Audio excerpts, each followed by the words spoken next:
Yes, sir. Yes, sir. We about to get some of that goddamn fresh, clean ass testosterone protein, baby. Before I start, I just want to look at this pan right here. I just pulled it out, and look how clean that is, bro.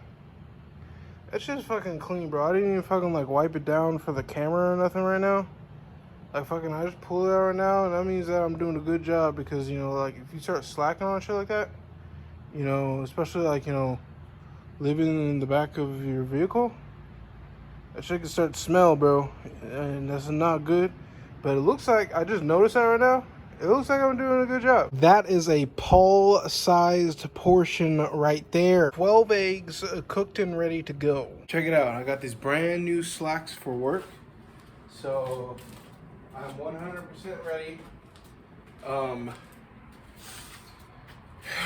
My creative direction. A long time ago, maybe even grip and a half ago, I made this perfect analogy straight from my brain. I didn't steal it from anything, of the current situation in my life, of like deciding to move into my truck. Also, I got sunburnt. Ooh, I got sunburnt and my face looks all weird. But I made this, I guess, metaphor. Also, I got burned by a pan. Things are not going very well right now. I guess they kind of are because, like, I'm working.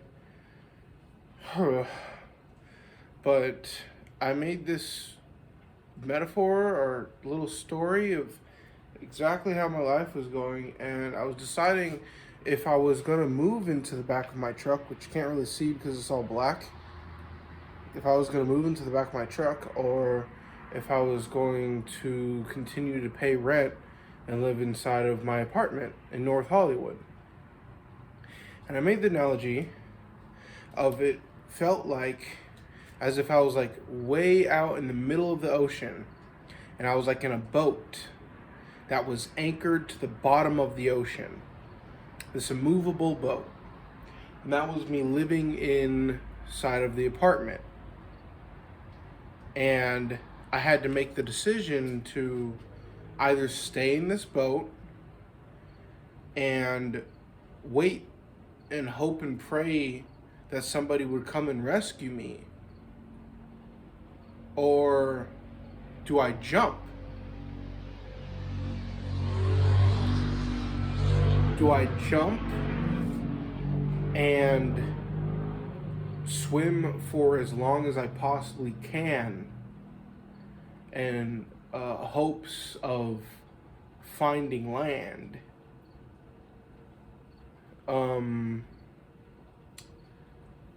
Well, needless to say, I jumped. And all of this happened in my past with like my family kind of disowning me and them like kind of like banishing me from the family, or whatever we want to call it.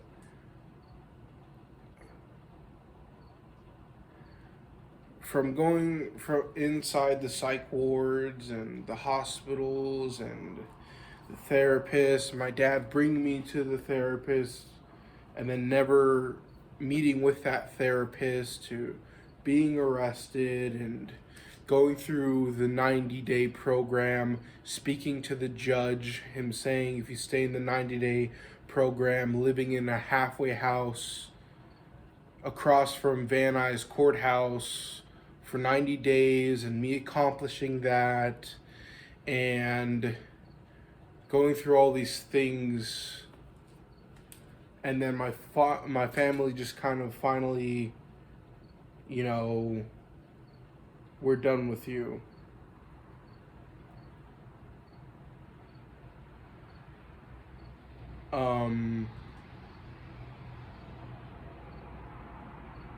Since I've done all the things and I'm still here and I'm still alive, it feels like I was meant to now, today, just kind of sit around until I get old and die. It feels like it's kind of like when you take a wild horse or something and you basically beat it down until it becomes docile. That's what it feels like that happened to me with all the therapy and the going to jail and family and all that. It feels like because like if you go up to a horse, a not wild horse, you can like pet it and everything, and its whole life is just kind of standing there in the stall. And then even though that now I am free, it's just like the mental of beating. It's like, do you know what it's like to be homeless? I hope not.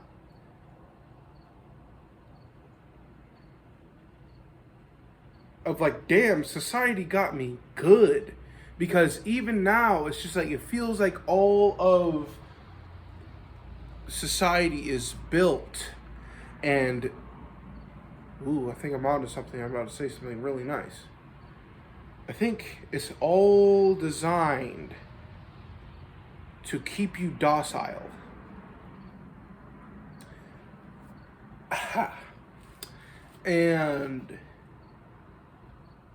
it's like every little thing, like even the dude in traffic who's like behind you and right in your fucking ass, like, and you know, that's why I cherish this time so much. Like, you know, between 1 and 3 o'clock in the morning, I cherish this time. I love this time so much.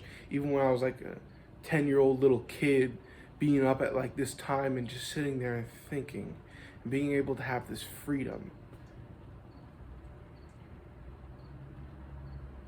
If I'm a horse, I am meant to run. I don't have an owner anymore.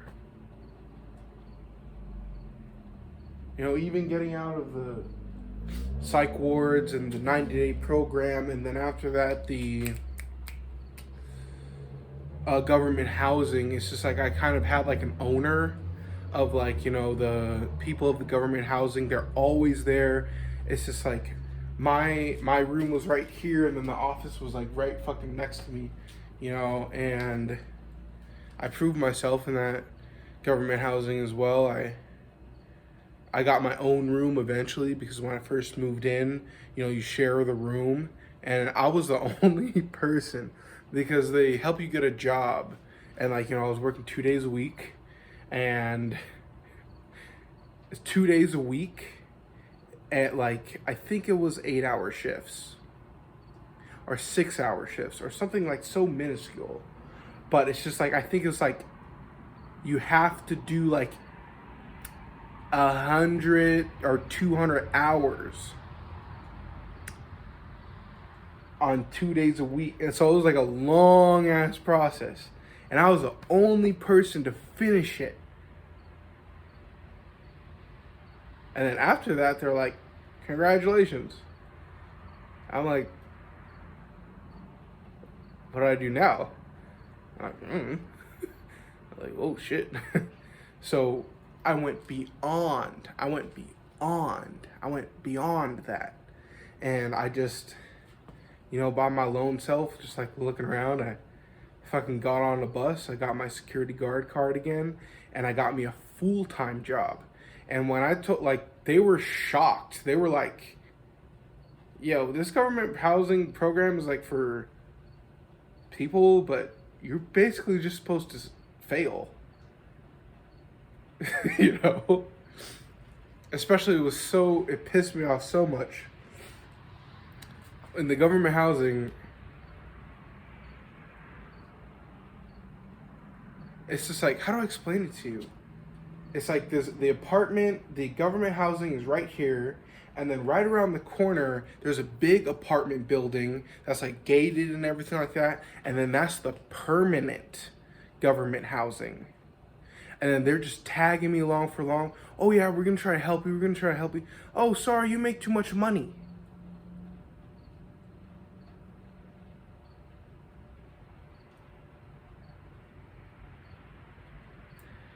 We can't let you into the permanent housing. And I kind of knew that. I kind of knew that. I kind of already knew that. That even when I got out of the jail, the the 90-day program, they just let me out into the street and I was homeless again. It's like they bring you along far enough to like we're right on the edge, but they make sure that you don't get too far in life. So right now it's just like I'm just, it just feels like I'm just floating in the middle of the ocean all alone with no direction. With that said, I'll see you guys tomorrow. My creative direction is destroyed right now. Bye.